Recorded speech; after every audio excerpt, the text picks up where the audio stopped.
আমি আপনার কলবে আঘাত করতেই আসছি, আমার কথায় আপনি আঘাত পাবেন আমি জানি। এই আঘাতটা আপনাকে আল্লাহর পথে নিয়ে আসবে ইনশাআল্লাহ। এই আঘাতটা ইনশাআল্লাহ আমাদের এই তরুণ ভাইদেরকে আল্লাহর পথে নিয়ে আসবে ইনশাআল্লাহ। সাহসী মানুষদের মতো বলেন ইনশাআল্লাহ। এই আওয়াজগুলা ইনশাআল্লাহ আমাদেরকে আল্লাহর পথে নিয়ে আসবে ইনশাআল্লাহ। প্রত্যেক ঘরে ঘরে একজন করে হাফেজ তৈরি করেন, প্রত্যেক ঘরে ঘরে একজন দিনদার মেয়েকে বিয়ে করেন, প্রত্যেক ঘরে ঘরে যে বাচ্চাগুলো হবে এই বাচ্চাগুলোকে ইসলামী শিক্ষায় শিক্ষিত করেন, প্রত্যেক ঘরে ঘরে অন্তত একটা করে আলেম তৈরি করেন। একটা আইয়ুবী দেন আমাদেরকে, একটা খালিদ বিন ওয়ালিদ দেন, একজন আপনি আমাকে ওমর ইবনুল খাত্তাব দেন, একজন মুসআব বিন উমাইর দেন, একজন খুবাইব দেন, একজন মুসা বিন নুমাইর দেন।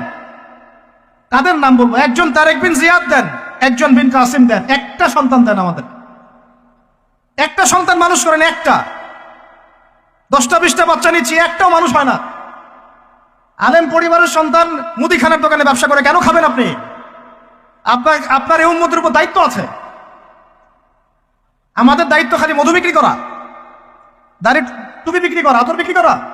ইসলামের দিকে আসার সাথে সাথেই কেন আপনার এদিকে চলে যান? উম্মাকে কে নেতৃত্ব দিবে? আমরা দিব? আমাদের কোনো ক্ষমতা আছে? আমাদের কোনো জ্ঞান আছে?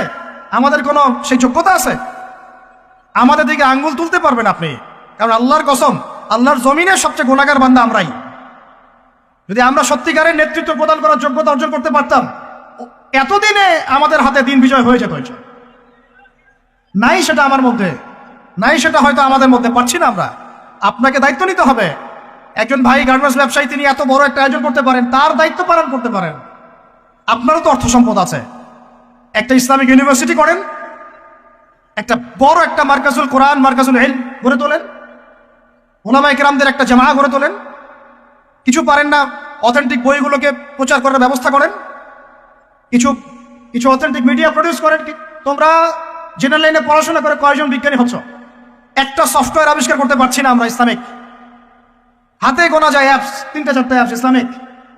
প্রযুক্তি আমাদের নিজস্ব হাতে তৈরি করা না, আমাদের স্বতন্ত্র মিডিয়া নাই। এই মিডিয়াগুলোতে কিছু হয় না, এগুলো বরং কোনো কোনো ক্ষেত্রে ফিতনাও ছড়ায় বেশি। কারণ আমার কথা মন খারাপ করেন না, কারণ আমি চ্যালেঞ্জ করতেছি আপনাদেরকে, আপনি 1000 জনকে বসান যারা দিন নিয়ে কাজ করতে চাচ্ছেন, তাদের 10% কোরআন তেলাওয়াত সহি না।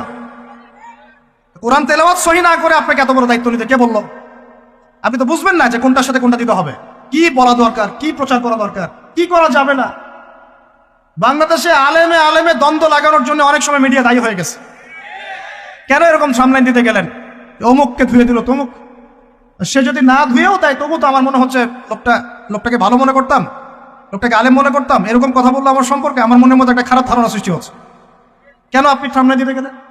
ওর যখন চোখে পড়বে সে আবার কাউন্টার দিবে, কারণ আমরা তো মন থেকে পবিত্র না, মনের মধ্যে হিংসা দিয়ে ভর্তি।